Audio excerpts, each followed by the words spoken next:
Allora, il progetto del rifugio è stata una cosa estemporanea, soprattutto dettata un po' dal sentimento che nutro per la montagna, perché sono sempre stato un appassionato di montagna e negli anni un camminatore anche abbastanza costante, ho girato le Dolomiti così. A un certo punto avevo sempre nella mia testa l'idea di gestire un rifugio, perché idealmente c'è questo aspetto di visione romantica del rifugio, per cui quando me ne è capitata l'occasione ho deciso di cogliere al volo questa occasione, insomma, che mi si presentava. E poi magari con l'esperienza vissuta ho capito che comunque nella gestione di un rifugio c'è sempre anche un aspetto quasi eroico, dico io, me l'ha detto anche un amico ristoratore, nel senso che qui ci troviamo in una situazione in cui la corrente viene prodotta dal generatore, l'acqua bisogna portarla con le cisterne, quindi ci sono delle dinamiche che creano comunque delle grosse difficoltà che poi vanno affrontate. Qui la nostra cucina è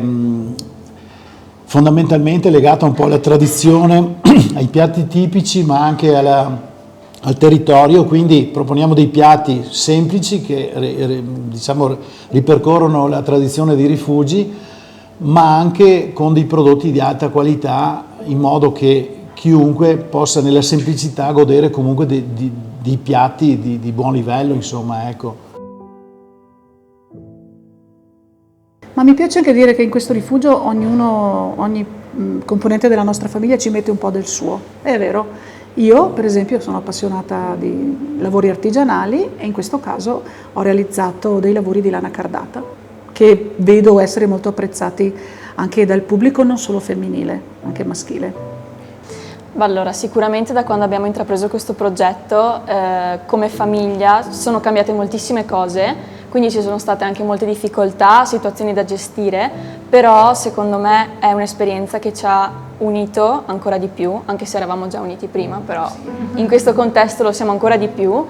e ci sta facendo crescere sotto tantissimi aspetti che finora non avevamo conosciuto di noi,